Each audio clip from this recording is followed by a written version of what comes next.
ونبي الاسلام فرمایي ورجل تصدق بصدقه فاخفاها، صدقه ورکړه او پټه ورکړه. الله دې رحم وکړي زمونږ چې څومره عبادتونه دي موبایل تباه کړي.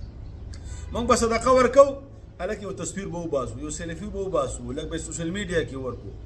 صدقه ورکړه د الله د رضا دپاره یې ورکړه، د خپل نوم دپاره یې مه ورکوه. مونږ چې کله چاته صدقه ورکړي که نه او هغه بیچاره یو مجلس کې ناست دي، نو حاجي صاحب به راشي، هلکه هغه پیسې ختمې شوي دي که نه چې بیا نورې درکړمه، ګزاره دې پرې وشوه که ونه شوله، پیسې خو مې درکړې وې که نه، تا ته خو در رسېدلې وي که نه، هغه پیسو کې څه پاتې دي، څه کوي؟ خپل عمل تباه کوي، نور هېڅ هم نه کوي. هلکه د صدقه دې ورکړي د الله دپاره دې ورکړي. ما قدر الله حق قدر الله، دې خلکو زما قدر نه یې پېژندلی. پټه دې ورکړه، پټه یې وساته. د الله بنده مه شرموه، هغه د هغه عزت نفس خیل وساته. بعضې خلک بیا ته نږدې نو درځي، دا حاجي صاحب خو شرمول کوي. صدقه د الله دپاره ورکړه او دې حدیث مطابق څو چې د الله دپاره یې ورکړي او پټه یې ورکړي.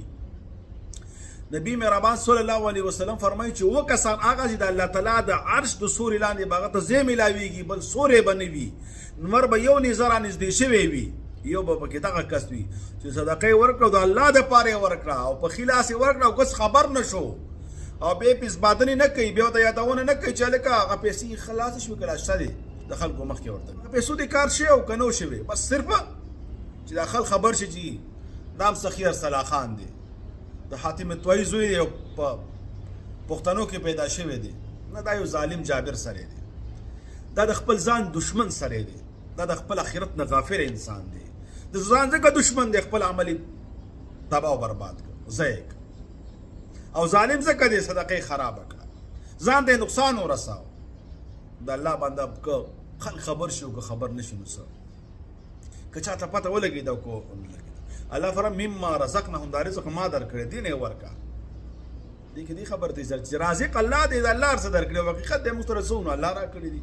که د الله په نوم ورکړو نو الله وایي زه دوه اهم کارونه کومه، د دې بدیل در کومه، زیتوم درته آخرت کې بدلم در کومه، او زما دی ما ته دې راکړو. دې کې د زبادنې څه خبره ده.